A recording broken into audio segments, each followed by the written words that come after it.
Second example ఇక్కడ ఏం చెప్తున్నారంటే ఆహారం ఎక్కువగా తీసుకుంటే ఏదేవో పెళ్ళికో పేరెంటానికో వెళ్తాము, లిమిటెడ్గా కాకుండా ఎక్కువగా తింటాము. అలా తినడం వల్ల లేదా వేళ తప్పి ఏ మూడింటికో తింటాము. అట్లా తినడం వల్ల కొంచెం ఇండైజెషన్ రావడం, కడుపు నొప్పి రావడం జరుగుతాయి. సాయంత్రానికి ఇబ్బంది కలుగుతుంది. అటువంటిప్పుడు ఇక్కడ మహర్షి గారు ఎట్లా చెప్తున్నారంటే ఈ ప్రాయచిత్తము పశ్చాత్తాపం చేసుకోవడం, చక్కగా ఆలోచించి నేను ఇలా అధికమైన ఆహారం తినడం వల్లే నాకు ఇలాగ అనారోగ్యం వచ్చింది అని ఆలోచించగలిగితే అది పశ్చాత్తాపం పడడం కింద వస్తుంది. ఇక్కడ ప్రాయచిత్తం ఎట్లా చేసుకోవాలంటే ఆ నైట్కి మళ్ళీ ఆకలిస్తుందేనో లేకపోతే జీవచాపల్యంలో మళ్ళీ ఇంకొంచెం తినాలి అనుకుని తింటే ఇంకా ఎక్కువై ఆరోగ్యం పాడవుతుంది. కాబట్టి తినకూడదు అని ఒక నిర్ణయానికి వచ్చి ఒక గ్లాస్ మజ్జిగో గ్లాస్ మంచినీళ్ళు తాగి ఆ రోజు నైట్కి పడుకొని నిద్రపోతే తెల్లవారి పొద్దున్నకి స్టమక్ సెట్ అయిపోతుంది, ఆరోగ్యం వస్తుంది. దీని దారులకు ఏర్పడినటువంటి ముద్ర ఈ ప్రాయచిత్తము పశ్చాత్తాపం వల్ల కరిగిపోతుంది. ఇవి చిన్న చిన్న కార్యక్రమాలే జీవితంలో మనం చేసేవి. వీటి వల్ల మనకి అనేక ముద్రలు ఏర్పడుతున్నాయి పాపంవి. ఆ ముద్రల వల్ల మనం శారీరకమైన అనారోగ్యాలు పడుతున్నాము. ఇవన్నీ కూడా తొలగించుకుంటేనే కానీ మనకి మనశ్శాంతి ప్రశాంతతతో కూడిన జీవితం ఉండదు. ఆ శాంతి లేకపోతే జీవితంలో మనం ఏమి చేయలేము. శాంతి ఆనందం రావాలి అంటే ఈ ప్రాయచిత్తము పశ్చాత్తాపము సూపర్ ఇంపోజిషను పర్ఫెక్షన్ కరిగించి వేసుకోవడం అన్నవి మీరు ఆచరించాలి అని చెప్పి మనకి మహర్షి గారు ఇక్కడ హెచ్చరిస్తున్నారు. రెండోది ఏంటంటే సూపర్ ఇంపోజిషను. సూపర్ ఇంపోజిషన్ అది ఇంగ్లీష్ మాట. అది మనం తెలుగులో చెప్పుకోవాలంటే ఎట్లా ఉంటుందంటే ఒక చెడ్డ పని చేస్తాము, దానివల్ల ముద్ర ఏర్పడుతుంది. ఇప్పుడు మరొక మంచి కార్యక్రమం చేసి మంచి ముద్ర ఏర్పరచుకుంటే ఏర్పడినటువంటి చెడ్డ ముద్ర అడుగుకి వెళ్ళిపోయి మంచి ముద్ర పైన ఉంటుంది. దానివల్ల మనకి ఆరోగ్యము ప్రశాంతత శాంతి లభిస్తాయి. దానికి ఉదాహరణ చెప్తున్నారు. షుగర్ వ్యాధి వచ్చిందనుకోండి, షుగర్ వ్యాధి రాగానే డాక్టర్స్ ఏమంటారంటే నీకు మీ తల్లిదండ్రులకు ఉందా, తాతగా ఉందా, మీ ఫ్యామిలీలో ఉంటే వచ్చిందని అంటారు. అది కరెక్టే, జీన్ పాస్ అవుతుంది వాళ్ళ నుంచి మనకి. ఇది కాకుండా కొంచెం ఒబేసిటీ ఉండి ఎక్కువ పని ఏమీ లేక పొద్దున్నీ సాయంత్రం వరకు బడలిగ్గా ఒక చోటే బద్ధకంగా కూర్చుని వాళ్ళకు కూడా షుగర్ వ్యాధి లాంటి వ్యాధులు కొన్ని వచ్చే అవకాశాలు ఉన్నాయి. ఈ వ్యాధి వచ్చిన తర్వాత ఏవో మందులు తీసుకుంటాము, వెళ్ళాలి డాక్టర్కి, అది చేయకుండా మానకూడదు, వెళ్ళాలి. దీనివల్ల ఏమవుతుందంటే మనకి వ్యాధి కంట్రోల్లోకి వస్తుంది, తగ్గుమోహం పడుతుంది, కంట్రోల్లోకి వస్తుంది, పూర్తిగా ప్రివెంట్ అవ్వదు. అసలు ఈ వ్యాధి మనకి ఎందుకు వచ్చింది అంటే మన తల్లిదండ్రులు జీన్లో కూడా ఈ షుగర్ వ్యాధి రావడానికి కారణమైనటువంటి ఒక ఇంప్రింట్ ఉంది. వాళ్ళ ప్రవర్తన వల్ల పరిణామ క్రమంలో ఇంకా పైన వాళ్ళ తల్లిదండ్రులు తాత ముత్తాతల ప్రవర్తనలో ఏదో ఒక జీన్ను షుగర్ వ్యాధి రావాలి అన్నటువంటి జీన్ వచ్చింది అంటే అదే మన చిన్న ఇంప్రింట్ అంటున్నాం. ఇక్కడ ఆ చిన్న ఇంప్రింట్ ఉంటుంది. వాళ్ళ జీవితకాలంలో వాళ్ళు దాన్ని క్లీన్ చేసుకోలేదు కాబట్టి ఆ జీన్ మనకు పాస్ అయింది. మనం క్లీన్ చేసుకోలేకపోతే ఇది మళ్ళీ మన పిల్లలకి పాస్ అవుతుంది. ఈ షుగర్ వ్యాధి వచ్చే లక్షణం. షుగర్ వ్యాధి ఒకటే కాదు, ఏ అనారోగ్యమైనా అంతే. ఇక్కడ ఏం చెప్తున్నారంటే మహర్షి గారు, నువ్వు మందులు వేసుకోవడం వల్ల మంచిదే, prevention is better than cure అని చెప్తారు మహర్షి ఇక్కడ. ప్రివెన్షన్ అంటే అది రాకుండా చేసుకోవడం, క్యూర్ చేసుకోవడం అంటే మందులు వాడి తగ్గించుకోవడం. ఈ ప్రివెన్షన్ అనేది ఇక్కడ ఎలా చేయగలుగుతాము?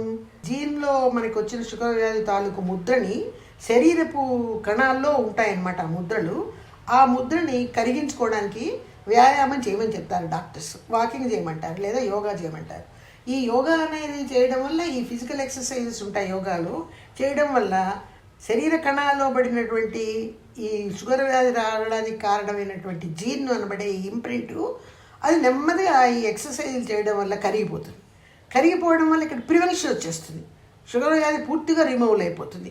సరిగ్గా ఏ ఆర్గాన్ ప్రభావం వల్ల ఈ అనారోగ్యం వస్తుందో ఆ ఆర్గాన్కి సంబంధించినటువంటి వ్యాయామాలు మా అనుభవజ్ఞులైనటువంటి గురువుల దగ్గర అధ్యయనం చేసి క్రమ పద్ధతిలో చక్కగా చేయడం వల్ల ప్రివెన్షన్ వచ్చేస్తుంది.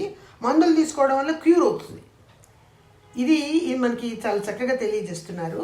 ముద్రలు అన్నవి, సిండి ఇంప్రింట్స్ అన్నవి, పాపాలు అన్నవి శరీరంలో ఒక 5 చోట్ల పడతాయని చెప్తారు. 5 చోట్లలో ప్రాణశక్తి మీద, ప్రాణశక్తి కణాల మీద, బయోమాగ్నెటిజం మీద, శరీర కణాల మీద, యూనివర్సల్ మ్యాగ్నెటిజం మీద ఈ 5 చోట్ల పడతాయని చెప్పి ఇక్కడ ఈ 5 ఒకటి ఏంటంటే శరీర కణాల్లో ఆ ముద్ర పడ్డం.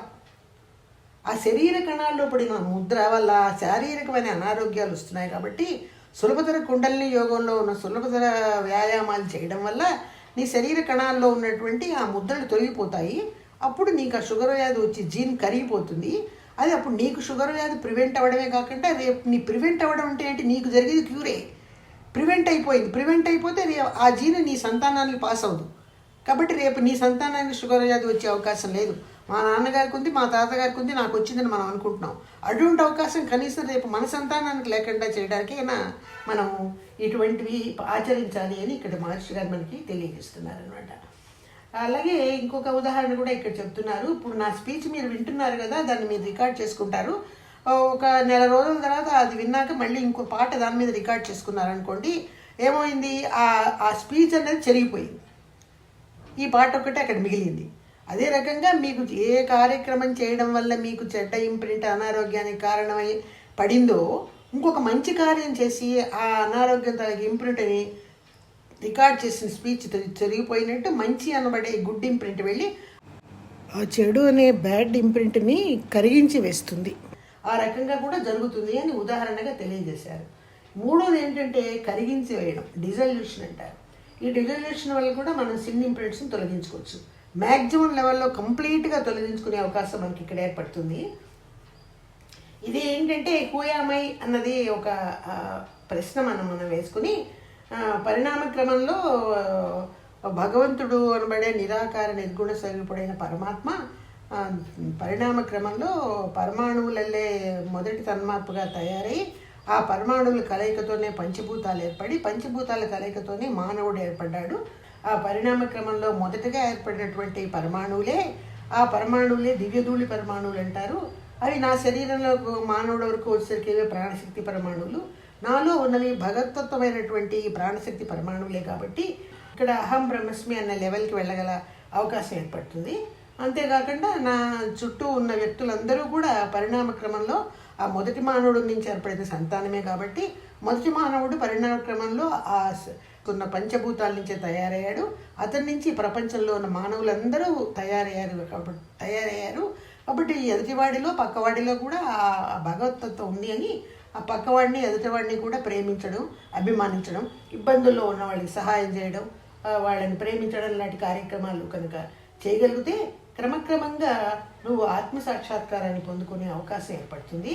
దానివల్ల ఏమిటంటే ఈ ముద్రలు నేను భగవతత్వాన్ని నా ఎదుటివాడు భగవతత్వమే అంటే అహం బ్రహ్మస్మి తత్వమసి అనే భావనలోకి వెళ్ళగలిగితే క్రమక్రమంగా సొసైటీలో అందరినీ కూడా భగవతత్వం వాళ్ళల్లో చూసి వాళ్ళని ప్రేమించి వాళ్ళకి సహాయ సహకారాలు అందించగలిగినప్పుడు నీలో ఉన్నటువంటి మిగులు తరుగుగా ఉన్నటువంటి అన్ని చెడు ముద్రలు, అవే కాకుండా మంచి ముద్రలు కూడా, గుడ్ ముద్రలు కూడా, మంచి ఇంప్రింట్స్, సిన్ ఇంప్రింట్స్ అన్నీ కూడా పరిపూర్ణంగా పూర్తిగా కరిగిపోతాయి.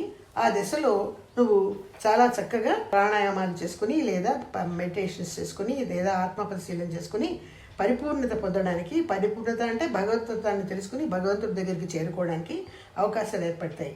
నీ జన్మ యొక్క గోల్ ఏంటి? ఆ భగవతత్వాన్ని తెలుసుకుని దాని వరకు చేరడమే, అదే గోల్. ఆ గోల్కి వెళ్ళాలి అంటే ఈ ముద్రలు, ఈ పాప ముద్రని పూర్తిగా తొలగించుకునే అవకాశము ఈ కరిగించి వేయకోవడం అనే ప్రాసెస్ వల్ల ఏర్పడుతుంది అనమాట. ముగింపులో మహర్షి గారు మనకి ఈ ముద్రలు కనుక నువ్వు నీ జీవిత కాలంలో ఒక 60% క్లీన్ చేసుకోవాలి. పైన చెప్పిన ప్రాసెస్ల వల్ల చేసుకోగలిగితే నువ్వు ఒకవేళ మరణించినా కూడా నీ సంతానానికి నీ జీన్ పాస్ అవుతుంది. కాబట్టి నువ్వు ఇట్లా క్లీన్ చేసుకోవాలి అనే ఒక సత్సంకల్పంతో ఈ మంచి కార్యం చేసావు. కాబట్టి ఈ కార్యం చేసే నీలో ఏర్పడినటువంటి ముద్ర నీ సంతానానికి కూడా పాస్ అయ్యి నీ కొడుకు కూడా తనలో ఈ మిగిలిన 40% పాపపు ముద్దల్ని తొలగించేసేయడానికి ఈ ప్రయత్నాలు చేయగలుగుతాడు. నువ్వు చేయగలిగినంత చేయి. ఇప్పుడే మొదలుపెట్టండి క్లీనింగ్ ప్రాసెస్. పైన చెప్పినటువంటి వాటిని ఆచరించడమే ప్రాయచిత్తము, పశ్చాత్తాపము ఒకటి, రెండోది సూపర్ ఇంపోజిషను, మూడోది కరిగించి వేయడం, పర్ఫెక్షన్, బయటకు వెళ్ళడం అన్నమాట. ఈ 3 ప్రాసెస్లో కనీసం ఒకటైనా మొదలుపెట్టి ఇప్పుడే ఈ క్షణంలో నేను చేయగలిగితే నువ్వు చేయగలిగినంత చెయ్యి, నీ సంతానం తర్వాత దాన్ని కంటిన్యూ చేస్తారు అని చెప్తున్నారు. తర్వాత మన శరీరంలోట ఒక పాపపు ముద్ర ఒక్కటి ప్రవేశిస్తే దాన్ని తొలగించుకోవడానికి చాలా సహజంగా, ప్రకృతి సహజంగా అది ఒక్క చిన్న ముద్ర తొలగడానికి 140 సంవత్సరాలు పడుతుందని చెప్తున్నారు మహర్షి గారు మనకి. ఈ 140 సంవత్సరాల్లో 7 జనరేషన్స్ అంటే ప్రోజనీస్ అనమాట. జనరేషన్స్ అంటే సంతానం.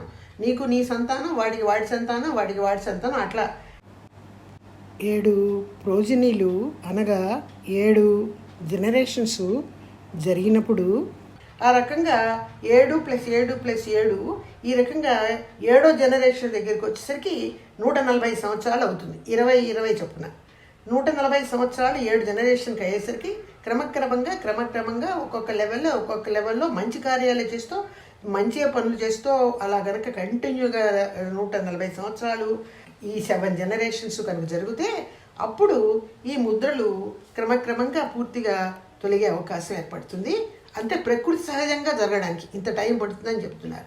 కానీ ఇక్కడ చివరిగా మళ్ళీ ఏం చెప్తున్నారు, నువ్వు కనుక ఒకే జన్మలో పర్ఫెక్షన్ అనబడే ఆత్మసాక్షాత్కారాన్ని పొందగలిగితే, ముందుగా ఆత్మసాక్షాత్కారము తర్వాత పర్ఫెక్షను, అది కనుక పొందగలిగితే దానివల్ల భగవత్తత్వాన్ని అర్థం చేసుకోవడం వల్ల, హూయమై సాధన చేయడం వల్ల, అహం బ్రహ్మస్మి అని తెలుసుకోవడం వల్ల, తత్వమసి అనే ఎదుటి వ్యక్తిలో కూడా భగవంతుడు ఉన్నాడని గ్రహించడం వల్ల, అందరిలో దైవాన్ని చూసి నువ్వు చేసే సేవా కార్యక్రమం వల్ల all good and bad imprints కంప్లీట్గా కరిగిపోతాయని చెప్తున్నారు. ఒక జనరేషన్లోనే, ఒక జన్మలోనే చాలు.